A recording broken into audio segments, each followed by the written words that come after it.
ومن أحسن قولا ممن دعا إلى الله وعمل صالحا وقال إنني من المسلمين.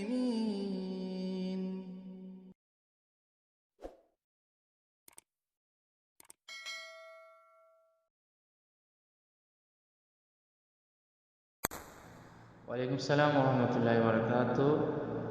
সম্মানিত ভাই প্রশ্ন করেছেন যে অনেক গ্রুপের অ্যাডমিনরা মানুষকে এক মিডিয়ায় যুক্ত থাকলে অন্য মিডিয়ায় অ্যাড করতে নিষেধ করেন, আবার তুচ্ছ কারণে ভুল বুঝে মানুষকে গ্রুপ থেকে রিমুভ করেন, মানুষকে দিন শেখার সুযোগ থেকে বঞ্চিত করেন। এভাবে আমরা বিভিন্ন শেখদের থেকে জ্ঞান অর্জনে বাধাপ্রাপ্ত হচ্ছি।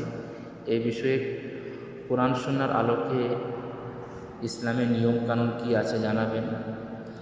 প্রথমে তো ভাই আপনাকে একটা হাদিস বলবো, যে হাদিসটি সহিহ বুখারীর 5027 নম্বরে এবং 5028 নম্বরে আছে। ওসমান বিন আফফান রাদিয়াল্লাহু তাআলা আনহু হাদিসটি বর্ণনা করেছেন। উনি বলছেন, রাসূল করিম সাল্লাল্লাহু আলাইহি ওয়াসাল্লাম বলেছেন, খায়রুকুম মান তাআল্লামাল কুরআনা ওয়া আল্লামাহু। তোমাদের মধ্যে সর্বশ্রেষ্ঠ ব্যক্তি সে যে নিজে কোরআন শিখে ও অপরকে শিক্ষা দেয়। তো আলহামদুলিল্লাহ থুম্মা আলহামদুলিল্লাহ, এই সমস্ত গ্রুপগুলা করাই হয়েছে যে নিজে শিক্ষা অর্জন করা, তার প্রতি আমল করা, এবং যে সমস্ত ভাইগুলা এদিক ওদিকে ছড়িয়ে আছে, যারা আপনার হোয়াটসঅ্যাপ ব্যবহার করে, নেট ব্যবহার করে, তাদেরকে কানেক্ট করে শেখদের মাধ্যমে তাদেরকে জ্ঞান দেওয়া বা তাদেরকে একটু শিক্ষা দেওয়া, এটা একটা বড় নিয়ামত। যারা হোয়াটসঅ্যাপ ব্যবহার করছেন এবং মিডিয়ার সাথে যুক্ত আছেন, আলহামদুলিল্লাহ একটা বড় নিয়ামত।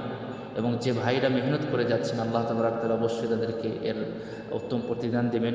কিন্তু দেখেন ভাই, কিছু কিছু জিনিস তাদের নিয়ম কানুন থাকতে পারে, যে আপনি হয়তো এই গ্রুপে অ্যাড আছেন, আবার যদি আপনাকে হয়তো সেই অন্য একটা গ্রুপে অ্যাড করা হয়, দেখা যাচ্ছে যে সেখানে একটা অন্য ভাইকে অ্যাড করা যেতে পারে, যে ভাই হয়তো বঞ্চিত হয়ে গেছে, যে ভাই হয়তো কোনো গ্রুপই তাকে অ্যাড করা হয় নাই, আপনাকে একটা গ্রুপে অ্যাড করে তাকে আর এক ভাইকে আর একটা গ্রুপের সুযোগ দেওয়া, এরকম হতে পারে।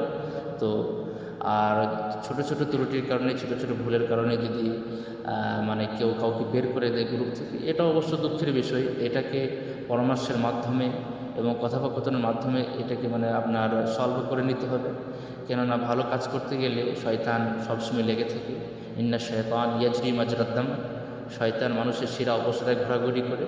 ওতে ছোট ছোট কারণে যদি মানে ঝগড়া সৃষ্টি হয়, সেটাকে কোরআন হাদিসের মাধ্যমে আবার সেটাকে আপনার সলভ করে নিতে হবে। আল্লাহর কাছে দোয়া করব, আল্লাহ তাআলা সমস্ত গ্রুপের অ্যাডমিন ভাইদের এবং যে সমস্ত ভাইরা গ্রুপে আছেন তাদের মধ্যে যেন একটা মানে ভালো যোগাযোগ থাকে এবং ছোট ছোট কারণে যেন ঝগড়া না হয়, সেই কামনা আল্লাহ তাবারক তাআলার কাছে করছি।